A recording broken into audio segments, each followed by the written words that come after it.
You hear it all the time. There's creating demand and there's capturing demand. And we know what capturing demand looks like, but what about creating it? What does that look like and who's done it really well? In this month's Office Hours, we're going to hear from Rand Fishkin, and he's going to talk about how he generates and creates demand at SparkToro. There's not going to be any long, drawn-out intros, no sales pitches, no boring slides. Instead, Rand's going to actually talk about the troubling concepts of only relying on SEO and capturing demand, and 4 ways for you to actually grow demand through SEO. It's counterintuitive, but he talks about going outside of the search results and why you shouldn't shy away from controversy. So join us this month for Office Hours. It's going to be a great one. Hey everyone, welcome to The Long Game. In this episode, we talk about what we're doing to prepare for a recession. And by the time this is published, we might already be in a recession. So why are we talking about this? Well, one, it's important to share what we're doing with other business owners, other marketing leaders, people who want to hear from us, and potentially trying to figure out what to do in their own businesses and companies. So in this episode, we talk about how we're feeling about the market and this looming recession, all the headlines that we're seeing, what we're doing for ourselves personally, what we're doing for the team, and how we're thinking about the business and how companies should be thinking about their marketing portfolio during a time of recession. Hope it's helpful.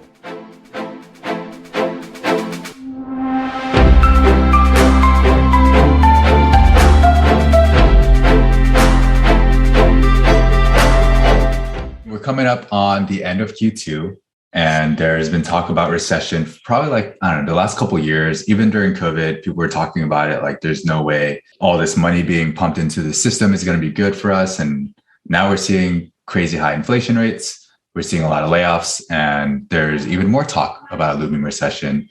So regardless of how it's actually defined, I think there's a lot of doom and gloom in the market right now. So maybe starting point, I know we've sort of texted and messaged each other about what we're feeling and thinking about. So how are we feeling? Maybe Ali, if you want to start on that, because we talked about this pretty recently.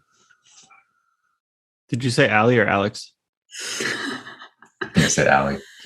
Me? Yeah.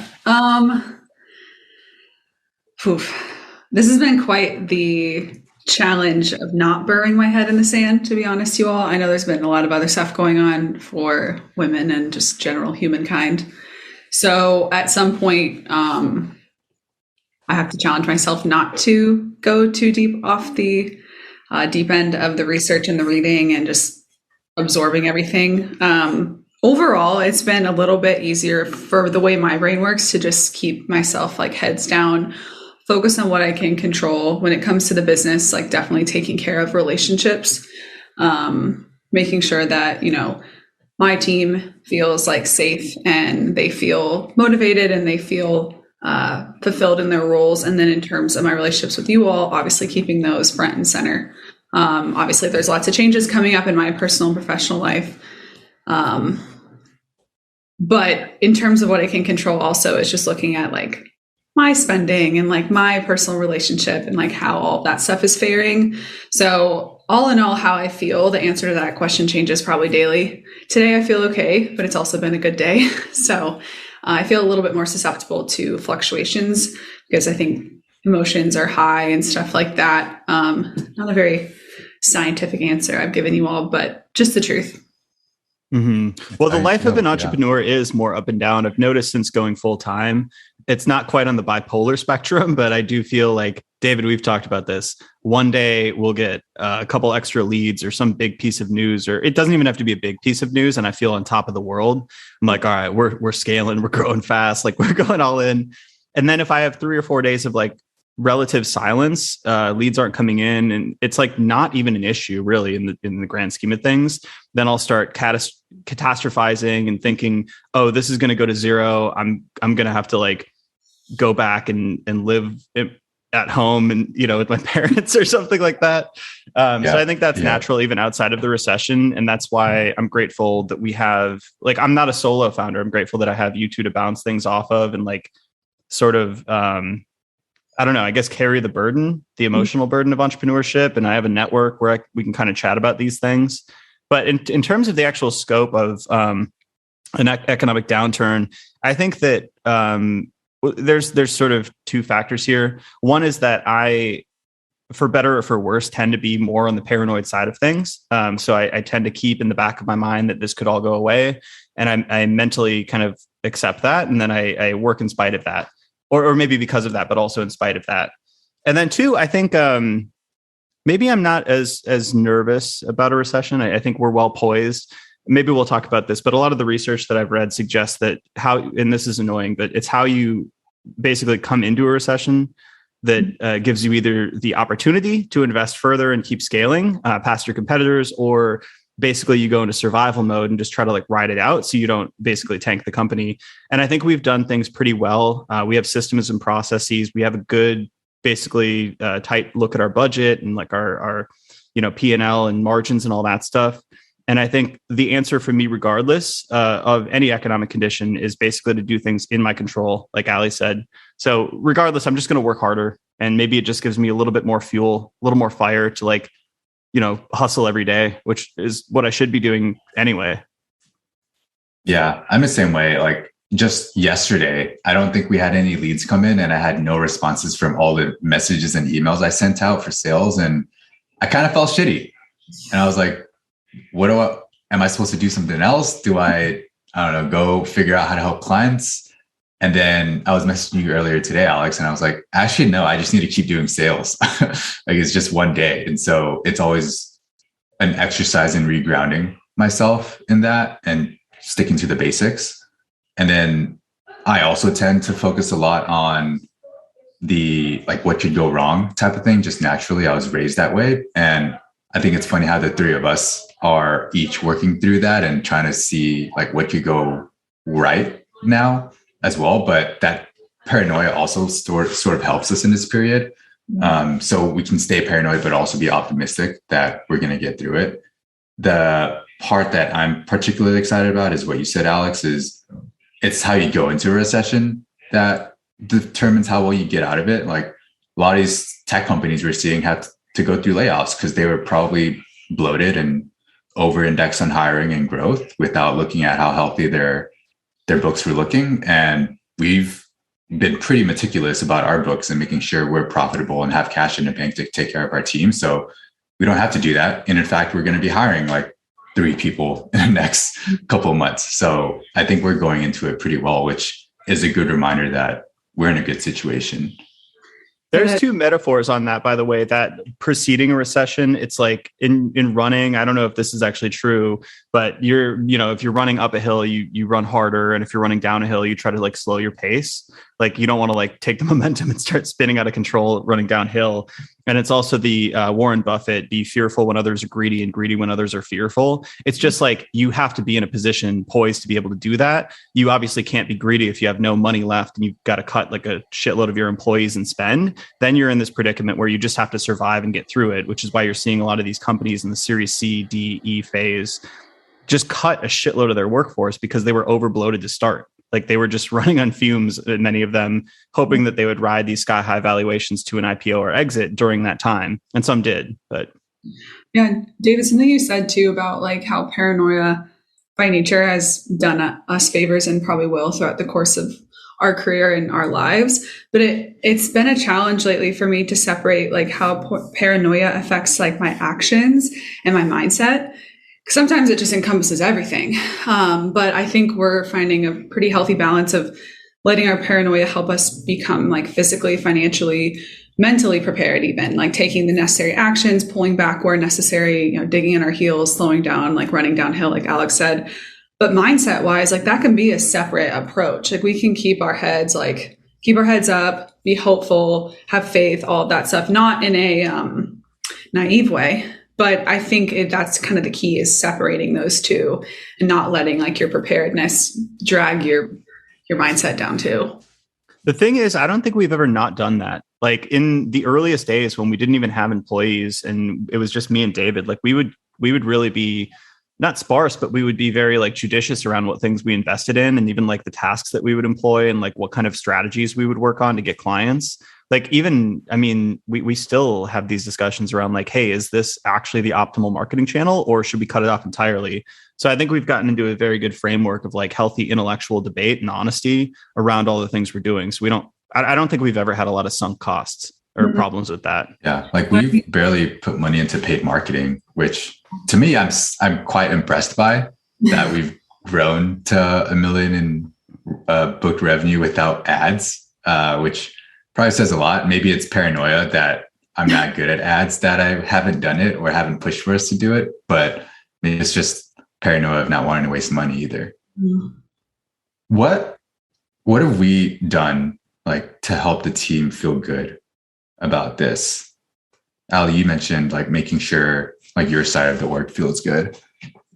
Yeah. Staying in touch with everybody, spending time longer on one-on-ones if needed, or if I sense like the conversation's not over yet. Mostly, I mean, primarily maintaining friendships and relationships, or like at least a friendship element to our relationship has always been nice, because a lot of us work remotely, like very siloed, and that alone is taxing, much less like having all this news come at us. I think something you've done well, David, and what you've encouraged across the organization is just a ton of transparency. I personally have never worked at a company like that. I know we've all had big companies in our past, so maybe it's not by nature, but I just love how much we share with the rest of the team and how much we empower them. Like, this is because of you, like you've become better at this, like really tying numbers and growth and revenue back to what our team has done. And I think that alone makes people feel like incredibly valuable, incredibly talented, and not just like, I don't know, someone who might be let go, which isn't in our plans and won't happen, but it's always good to remind people like why they're with us and how they're helping us reach new levels. And I think that you're really good at that. Yeah, the honesty has been the big factor for me. Transparency, like we've shared our metrics throughout the entire time with the entire team, and been totally open about our performance and goals and growth expectations. Also around the potential, whatever this economic situation, it's, you know, stagflation, inflation, recession, whatever we're saying, uncertainty. We haven't gone through one. We're all young enough that we haven't actually worked through one. So I've been pretty transparent that I don't know what is going to happen. Nobody really does, but I'm also like trying to put probabilities on different outcomes and saying like, all right, there's like a small chance that this happens, a large chance that maybe like recession is going to be less severe towards us than we probably think, a tiny chance that it's catastrophic, you know, and basically trying to put different models towards like outcomes. And then also being transparent that we do need everybody on board. Like we need some cohesion to work through this, because it's not going to be like just cash flowing from the ceilings. And like, we're going to need to like push this rock up the hill to get through this. So like making sure that everybody is like really engaged and really on point and like doing the work that's going to be most impactful, and like setting the tone in terms of like the expectations for standards and whatnot there. But I think that all falls under the basket of openness and transparency and honesty. Yeah. I think, I don't know how we ended up doing that. Maybe it's just, at least for me, coming from HubSpot, where the executives shared all their exec meeting deck slides. And I was like, wow, they're sharing this with even lowly employees like me at the time when I first started. Like, I devoured that stuff, and it was helpful to see how the business was doing. So maybe it just felt like for our team, even though it's small, we should just let the team know about all our metrics, revenue, sales, revenue forecast, and show what impact they're having on a business. I think the part that I'm a bit proud of myself for is for seeing this coming and like getting a memo out and being like, hey, this is going to happen. Here's what I think is going to happen. Here's why. Here are all the signals. Here's what smart people are saying. Don't need to worry about this. We're going to be good. I think getting ahead of it before the news cycle even started catching on was probably you were early. Prudent. It's what's that saying? Like, the people who are like doomsday, like people who are always crying doom are eventually going to be right. It's just when they're going to be right. Yeah. Well, it's like, oh, this person predicted 10 of the last 2 recessions. Yeah. So you can't take everything they say like super seriously, but planning is better than like not planning for those things. And you were planning early. I think also it's finding the right voices to listen to, because I know you listen to the All In podcast. I do as well. And I think they've been relatively early calling all of these things based on like all the, spending the government was doing and like the different economic conditions and workforce things. So listening to them, and it harkens back to like the start of the pandemic when I was listening to voices like Balaji and Nassim Taleb, like 2 months before everybody was talking about it in the States. And they're like, button up because this is going to be something. And, I was like one of the first of my friends who was telling people that this was going to be serious, but it's like finding those voices who can kind of be the canary in the coal mine of sorts. Yeah. I think the theme I'm sort of getting from this conversation is just instead of reading all the headlines that like more are going to come, because we haven't officially entered a recession yet. So it's going to be a lot more speculation and all of that. But all the headlines, like those outlets are incentivized to write those headlines that instill fear and anxiety and stress because they get clicks and all of that. But I've kind of just stopped reading the news and just focus on what I can control, which is, hey, our clients are going to be hit by this. How do we make sure we're strong partners with our clients? Our team's going to be worried. Like no matter what we say, like we can reassure them, but they're going to be worried. How do we make sure that they feel valued and like their jobs aren't going anywhere? I think honestly, I'm going to be a bit stressed out sometimes. And I think I'll message you both and be like, I'm a bit stressed out, or like I need to rant about something, and just having those channels to communicate and get through it all. But otherwise it's sort of like, what if the way I think about it is, if because you're in a recession, you have to completely change the way you're running your business, you're probably running your business the wrong way. Yeah. And so the fact that we don't need to change too much is probably a good thing. Yeah, maybe I can rope in some of this research because I'm actually writing an article right now for a Convert on how to change or how to shift the focus of experimentation during a recession, which is relevant. It's kind of like the same principles, but like I looked at all the research from past recessions, and actually there was a lot of content written when the pandemic started because people thought that it was going to be, or nobody knew if it was going to be like a V-shaped recovery, if you remember that language, like L-shaped or whatever the terms were. So there was a lot of content on this, but first off, like we'd said, this Bain study had a quote that was like, greater discipline during boom times offered more flexibility during lean years. Getting it right during the lean years has a massive impact on a company's growth rate after things improve. So obviously, if you're balanced out before you have to go lean, so to speak, that's great. And then what you do once there's lean times, that matters a lot too. The other study was Harvard Business Review. And a lot of people, their first inclination is to cut everything and basically go as sparse on spending as possible. Cutting employees, doing layoffs, cutting budget, especially paid ads, especially brand, those get cut very quickly. And they said that firms that cut costs faster and deeper than rivals don't necessarily flourish. They have the lowest probability, 21%, of pulling ahead of the competition when times get better. So it's one of those things that like you want to be poised for the opportunity and take advantage of it when it comes. And if you're not, then it's like about getting to default alive or default investable, as David Sachs says. Yeah, the interesting part, I think on the last All In podcast, they did some like quick poll at a conference a couple of weeks ago, and the person had asked everyone in the room who were also founders, like, how many of you are thinking about like the recession and blah, blah, and everyone raises their hand. And then the follow-up was, how many of you are planning on cutting costs? And no one raised their hand. And it was because they're assuming everyone else is going to cut costs. So they're trying to do the opposite, which is like be greedy when others are fearful. But isn't that kind of ironic where like based on the bell curve, like there's got to be an average. Not all of you are going to make it, and not all of you are going to be that data point that succeeds when you decide to remain aggressive.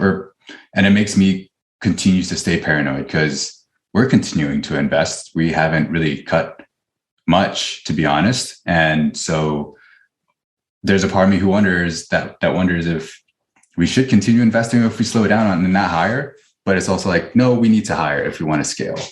So there's still that internal conflict, but just got to make a decision and commit. Well, it's not like, I think you want to cut, or in most cases you want to cut, but that cutting isn't just to cut expenditures, it's to reallocate it to the places that matter more, maybe during those times. So I think, I didn't read the rest of the study, but I think that was the hypothesis, was that the companies who best reallocated were the ones who won, not necessarily those who just dropped everything. And also like on the other side, like if you just splurge on everything and you continue pouring money in, like that could obviously work out poorly as well, because you don't know how long a recession is going to last. You don't know like what consumer behavior changes are going to happen. Like that's something you have to, maintain adaptability on. But if you just flush the market with cash at that point, like that could also be high risk, as it could any other time. You don't know when your next fundraising round can come in and on what terms. And like, there's so many things up in the air. So I think it's more about judicious spending. Which you said we've always been pretty good at. So totally. We've talked vaguely about what we're doing during this time, but I guess like, how are we maybe rethinking our internal operations? And then maybe we can just start with that, because then I also think it'd be interesting to talk about how content marketing might change, or how content marketers should maybe shift their thinking. But like, what are we doing differently? I think for internal operations, at least for me, it's getting a lot more ruthless of like, if I have a bunch of admin work, I'm going to figure out how to automate as much of that as possible, or just not do those, like whatever's not important.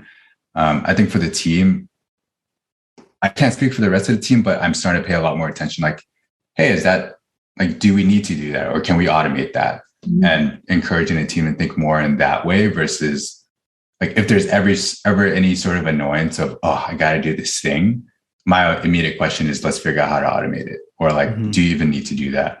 So I'd rather we spend a larger percentage of our time on revenue earning and revenue retaining activities than busy work. Mm-hmm.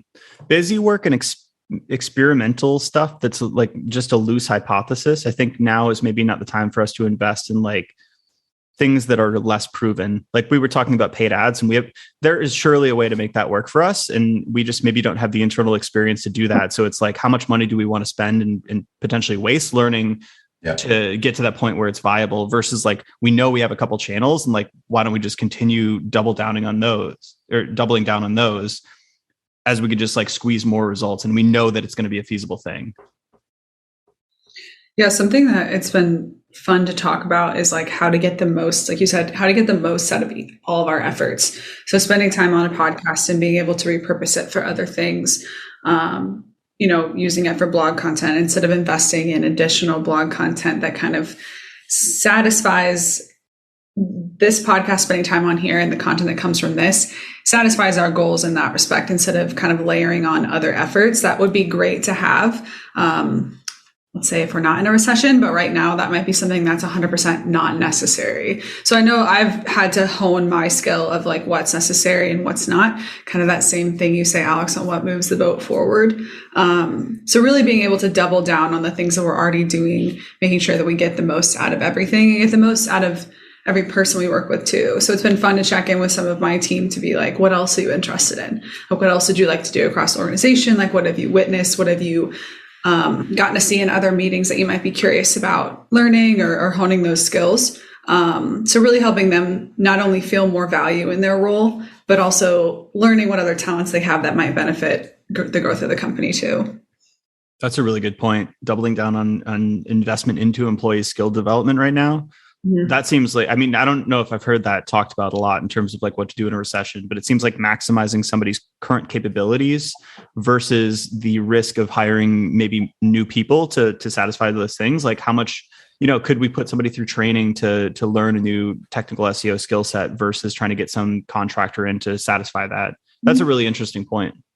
Yeah. And not doing so in a way of squeezing out every working hour, but more helping them become more valuable in their own right as well, because they're not going to go out and invest in $1,000 courses right now, and so we have a lot that we can teach and we can learn from them, and they're obviously curious about other parts of the business. We're, like we said, very transparent, very open, try to avoid silos, so it's a natural next step for us, especially right now.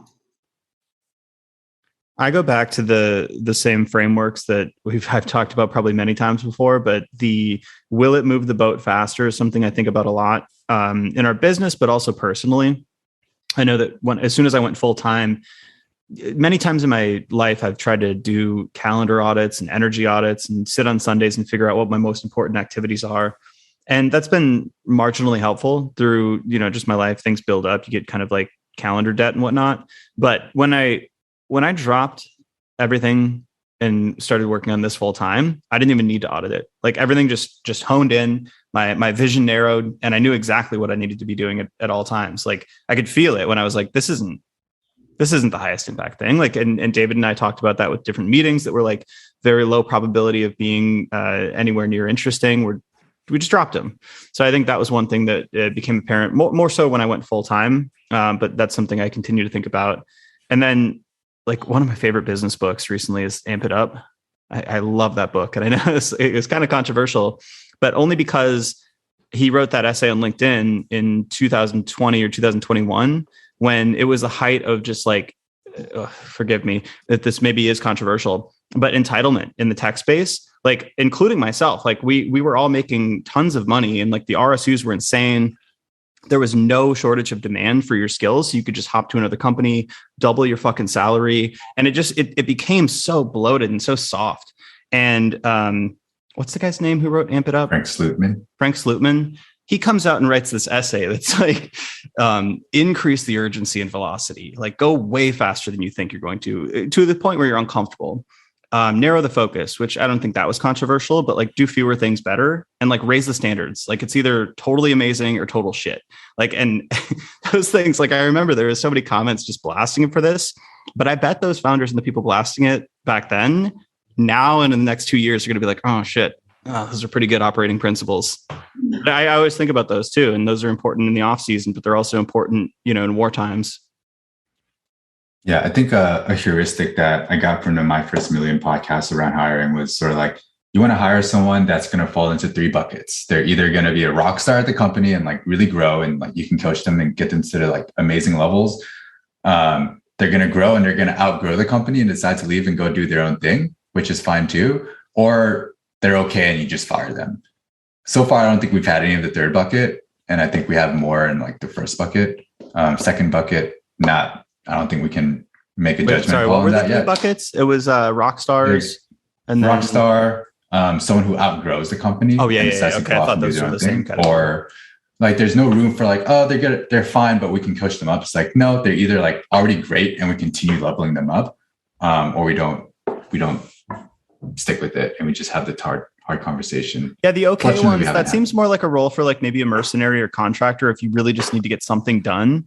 But for the people who are on the boat, like, or what's the metaphor that I think Frank Slootman talked about, like drivers versus passengers? Like you don't want passengers, like they tend to weigh down the ship, and you want people who are driving it forward. Yeah. But a lot of that is like the tone that we strike, right? In terms of focus, like I think that's one of the big things in setting the tempo for how fast we expect to get things done. Standards, I think we've already set very high standards for the work quality that we put out for clients, especially, but then our own internal stuff as well. But I would say like in the past few months, we've tried to shift the focus to much more narrow. Like, hey, what are the few things that we can really knock out of the park and just forget about the rest? We stopped investing in YouTube. I stopped working with the LinkedIn agency, and we're pouring it all into events, like bottom funnel blog posts, and basically the podcast. And the tempo, I would say we've also tried to push that forward. Like instead of, hey, come up with this full plan in a month and like, get every detail right. It's like, what can we have done by today or tomorrow? Or like, it doesn't have to be the whole thing, but how can we get some momentum here? Yeah, I think we could be doing that more. To be honest, I partially feel that for myself, and maybe because I feel that for myself, I feel it for their team too, that we could probably amp it up a little bit more, knowing that there's probably some boundaries with like personal stuff going on and all that stuff. But I think there's room for us to drive a bit more urgency and amp it up some more. I think people misunderstand those principles too, and they think it's somehow conflicted with work-life balance. But I actually think that it promotes a better work-life balance because you end up like pouring more intensity into your work and spending maybe even less time doing it. Because oftentimes, like when I'm most stressed out, it's when I spend these days kind of uncoordinated. When I've got like a bunch of meetings that I kind of don't know the agenda for, but I'm sitting in, like maybe they're not super important. When I've got 20 things on my to-do list and they're all marginally important, and I'm like waiting to email somebody back for some reason, like I could just fire off like a 1-minute response. And then it's like the days where I just crush through it in a couple hours and like I'm really sprinting at it. and I'll often finish early, but it's like I feel better those days and I actually have more time for the quote unquote life side of the equation. Honestly, for me, I've always struggled with having speed and standards go hand in hand because I often overthink when it comes to something having to be perfect. I mean, you all know I struggle with perfection. And when I hear high quality, high standards, like that's kind of what I hear as a synonym, which it's not a synonym because perfection is literally impossible. But I've always struggled with that. And I've realized like there is such thing as just caring too much. You know, there's a point of diminishing returns when it comes to how much you think about a project or think about an email response or think about anything. And over time, no more thinking, no more waiting is going to make whatever you're trying to do better.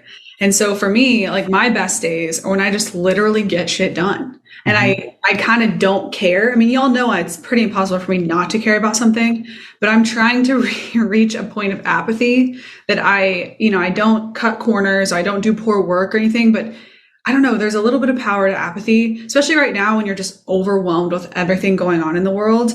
Like you have to let go a little bit mentally. Like you can't care 100% about 100% of what's in your mind. And I think that's helped me with work, like moving faster and maintaining quality is not only letting go of a little of that, but also like trusting my gut, trusting that like that stuff, that quality, that those standards are going to come out in my work naturally because of how hard I work and how hard I try to be perfect. But it's always been a struggle for me to have, amp it up, go fast, go hard, high standards. It's for me, it's like, God, standards take time, but that's not always true. And it's like, what standards really matter and what standards can you actually like somewhat forget about, letting the small fires burn is what I say. Because sometimes like, I know, for instance, with experimentation or in sales, quantity has a quality all of its own. Like David, you were just talking about like baseline, maybe we get a 5% conversion rate if we're doing outbound sales. Well, that means we got to send a lot of emails. And experiments, it's hard to predict what's going to win. So actually, if you can lower the cost of experimentation and put some urgency behind it, you might have a less high quality experiment each time. But like over time, because you're putting out more at bats or shots on goal, you're actually going to come up with a better, higher ROI program just through the sheer quantity of doing so, as opposed to sitting in a committee room arguing about which font is actually the best one instead of just fucking testing it. Right. It's like writing output. Like I've gotten more comfortable with this, that nothing I write is going to be perfect. Like I'm about to publish something and I don't feel great about it, but I'm like, this gets the message across and it's some great learnings and it'll be nice to get it published. Is it going to be my best writing? Probably not. But if I tried to do my best writing on every piece, I would be spending like 50 hours per article. No one ever read it. Yeah. It's interesting too, because like no one's going to know that like it's not your best work. So I was in band in middle school and I was around all the recitals I used to do. I was on the first chair flute, always had the solos, and I'd always mess something up, right? And my mom's like, you couldn't tell. No one can tell. And part of me was like, but I care. But at the end of the day, it's like, I shouldn't care. I did my best. I showed up and the audience loved it. And that's all that really matters. And maybe in the back of your mind, you're like, that could have been better, but like, who cares? Like, you got it out there and it got the message across. So I'm speaking about a strong grip on this and I don't have a strong grip on this. I don't know. No, that's good. Most people don't notice those things. Like David, the Will Smith book that you recommended me, there was that part where he talked about how he was so nervous about some of the Fresh Prince stuff when he first started that he would memorize everyone's lines and start like mouthing them, even though like these people were like world-class actors. And he's like, you can still see it if you watch some of the early episodes, but I can't remember the name of the effect, whatever cognitive bias, some like focus effect or something like that. But you're watching the person who's speaking, so you don't even notice Will Smith mouthing the words to their parts while he's speaking. Yeah. Pretty interesting. Wait, speaking of, I just spoke about writing. Alex, you had some things to say about how content and SEO might change in a recession environment. Well, I don't know necessarily the answers. So that's maybe where we open it up to a debate or conversation. My hypothesis would be that similar things apply to content that they do on a business level and a marketing level, which is like, you're going to cut some budget, you're going to trim down. I think one thing is like, we've gotten used to paying like, like top prices for almost all things in content, whether it's video, podcast production, the writing, the editing, and maybe you start to question like, where are the biggest impact levers and how can I double down on those? And like, if you're going to double down on those, you have a finite budget. So like, what do you have to cut? And I don't think the answer is the same for every company. That's where the kind of nuance lies. It's like, whatever's working for your company is probably what you should double down on. You know, if you were experimenting with some thought leadership and that's very expensive and you're printing money from bottom funnel SEO stuff, I don't know, maybe like double down on that, maybe work on content optimization and figure out how much you can squeeze out of the low hanging fruit of the stuff you've already published. Yeah. But I don't know. What do y'all think? Well, I think it's more important than ever for content teams to understand how their efforts are impacting revenue. And I don't think every team has mapped that out. I think there's some parts of it that may be assumed. Maybe some GA goals show some progress in that respect, but I don't know if everyone can tell, their higher ups or their leaders, like, this is exactly what we're doing to drive revenue. This part might not be working, or maybe we're experimenting on this part, but X, Y, Z are how we make the business money. So I think that bridging that gap or drawing that line is probably an important step one that would then inform what Alex said, which is like what to keep pushing, what to maybe shelve for the time being, maybe to what to do away with altogether and pick back up in a couple of years, or depending on how the business changes. Yeah, when I'm just gonna think out loud, but I just think about some of the clients and people I've spoken to is, first it starts with how the business views content. Like, some businesses or VPs of marketing might be like, it's just a traffic growth thing, but not be mapping it down to how it generates leads and all of that. And some might be doing that, which is probably good. And then others might also be thinking about content more holistically of, it brings in traffic, but we also use it for sales enablement. And we also use like the case studies a lot in our paid ads, and our paid ads are performing well. So we might decrease the budget for content, but we're not going to cut it out. So there's definitely a spectrum. And I think the way we pitch our services is, hey, we're growing traffic that's relevant. So even though it doesn't immediately convert now, and there will be some traffic that does convert, like, this is all going to be relevant to your buyer persona. So unless if you're completely pivoting your product or company, this should all be relevant even 1, 2, 3 years from now, ideally. And we're going to build out the reporting so you see what the impact is on leads, if that's their goal. And we're seeing some clients where like content is starting to hockey stick their product signups and trials started and all of that, which is great. So hopefully they don't want to decrease their budgets on that. But there might be some who maybe they went in expecting an immediate return and not seeing it, and they're deciding to cut the budget. So I just mapped out a bunch of different scenarios. What I would encourage like VPs of marketing right now is, if all the other SaaS companies are laying off and cutting budgets, you should probably have to make a call on whether you also want to do that, or while people are starting to get a bit more defensive, you go on the offense and like start building your moat.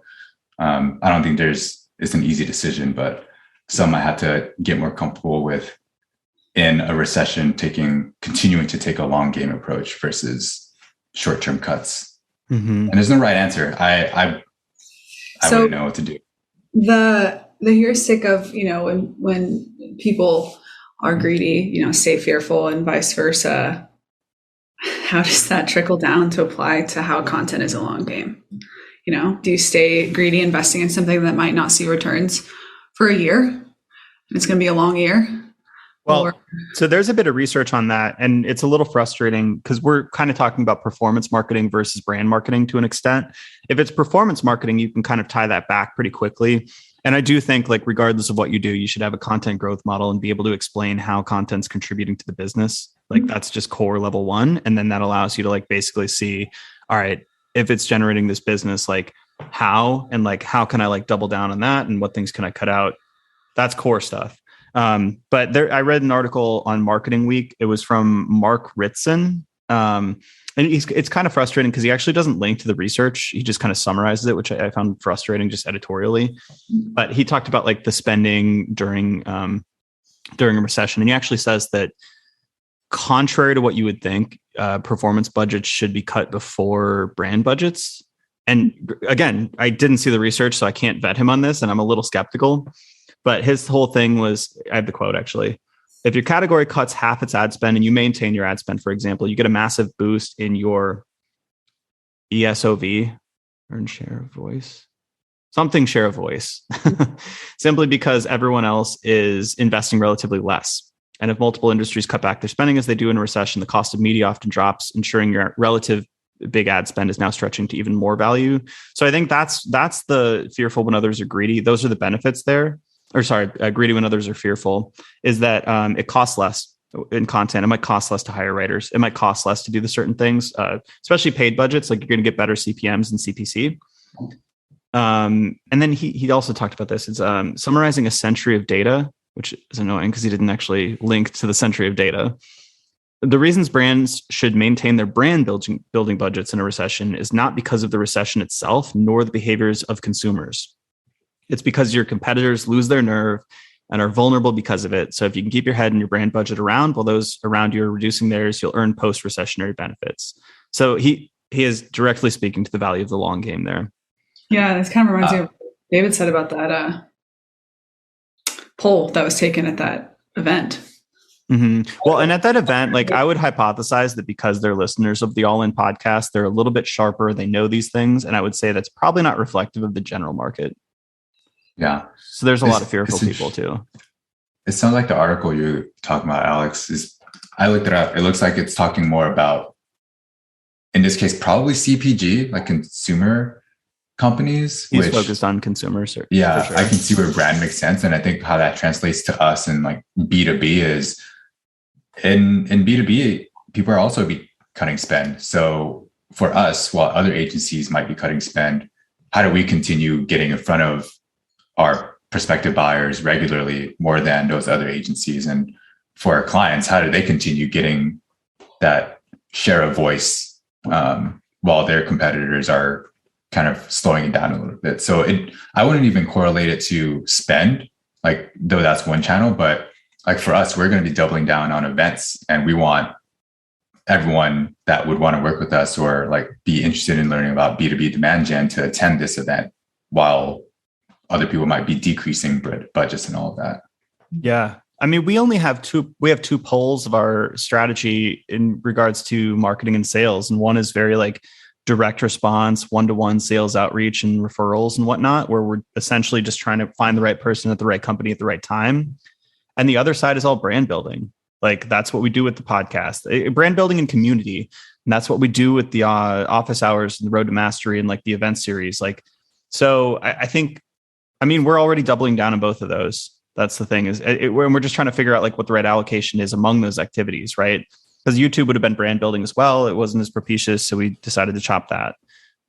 Whereas like the event series, we're like, all right, we're already seeing results from this. We know we can double down on this. This can get us closer to our target market.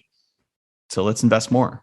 Another thing that marketers should do, by the way, and this ties into the analytics side of things, is I don't think anybody can predict very accurately how consumer behavior changes, except that it will. So that's one thing that's interesting in that you kind of have to wear a couple different hats. We've already talked about how content marketers need to learn how to, tie back their efforts to results and maybe build some sort of a content growth model, or at least do some attribution to figure that out. That's skill set number one. But number two is learning how to do that customer research, customer insights, voice of customer research to figure out like, how are your customers feeling? Are they fearful? Are they increasing their budgets? Are they decreasing their budgets? That's especially true in SaaS and B2B. And I think a lot of companies are already doing that, thankfully, but a lot of that should be housed in the content program itself. Because I know a lot of the times it's housed in product or potentially a conversion rate optimization in UX. But how you write the content should potentially shift depending on how your buyers are speaking about their feelings at the moment. Not assuming where your readers are when they do stumble upon your content. There's a lot of assumptions when it comes to writing for your reader, writing for your audience. And a lot of it is like, oh, you're looking for this, or, oh, here's your struggles, or, like, here's where you're at mentally. And that's just fundamentally changing.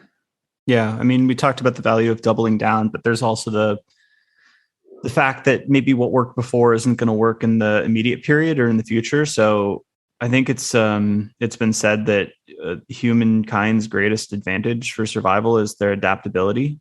And I think that's probably the number one thing in any times. Like just because we're in a recession, I don't even know if we're in a recession. I think we are, but I don't know. But it's really demarcated by like the increased level of uncertainty, and also economic and financial factors such as less availability of fundraising and maybe like less purchasing power for inflation for consumers. But I think it's just a greater level of uncertainty. But that doesn't mean there's no uncertainty in good times. Like so, there's always some level of uncertainty, and maintaining agility and adaptability during any time is usually what causes people to survive or thrive. Yeah, I think there was an article from Morgan Housel from the Collaborative Fund about that. He's like, when things are going really well, people have lower sense of uncertainty. When things are going bad, they have a higher sense of uncertainty. But in reality, uncertainty is always there. It's just your perception of it. So maybe the fact that we tend to be quite paranoid people, naturally, we were always like, wasn't this, didn't you expect this? So we were a bit more mentally prepared for this. Only the paranoid survive, they say. That's right. Andy Grove. All right. Well, I think that's the episode. Talked about how we're feeling about the recession, what we're doing for the team, what we're doing for the business, what other businesses maybe should do. Maybe not advice, but how we would think about it. And stay paranoid. Wait. Sorry. I know you just did a beautiful ending there, but how are you, like, what are you reading and listening to? Like, have you researched other people, like what they're saying right now?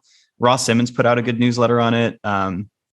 Amanda Natividad put something out on it. Like I'm finding, and Kieran and Kip on the marketing against the grain podcast did an episode on it, but everybody gives different advice depending on like their bias and vantage point. So I'm trying to parse it all and figure out like, what have you been hearing? I haven't paid I just listened to the All In pod. Like I'm honestly Kip not said you have to like care one. about your customers or something like that. Which that's helpful. And then I think Amanda talked about yeah, as if you shouldn't care about your customers any other time. Times are good. Don't give a shit. I mean, it's only when so I always see the advice like, oh, here's the number one bulletproof hack to marketing. Talk to your customers. It's like, awesome. Thanks. 5,000 likes. Preach. It's so ridiculous. Amanda talked about like diversifying outside of expensive channels, which I think hers was pretty good. And she had talked about how SparkToro had already suited themselves well to do that. And economically speaking, they're in a good position. And Ross, I think, had talked mostly about mindset. He talked about, if you're an employee, take like an extreme ownership approach, align yourself to the highest impact ROI generating projects, which is what we've talked about. And then as a business, he talked about like not necessarily cutting. He's coming from a marketing agency perspective as we are. So, I try to take that into account. Not necessarily because I think the advice to keep spending is good, but like I get a little skeptical when people say where to spend, because I don't necessarily know if it is on content or if it is on paid. Like I think that's actually a highly context dependent thing for each company. But he did mention like, if you have the ability to keep spending on like your highest ROI marketing activities right now, don't stop. Like this is the best time to do it. So that's what I've heard from the few sources that I've seen talk about it. I don't know. I think like all the advice aside, like we kind of know the principles, and I think it's one of those things David and I have mentioned before. It's like kind of the question, like, so what? And the answer is almost always just work harder. Yeah, it's like just work harder. Like you'll be good. Answer. Work harder, work smarter. Don't burn crazy cash. Don't sell. Stay paranoid. Bam. Learned anything today? It's that.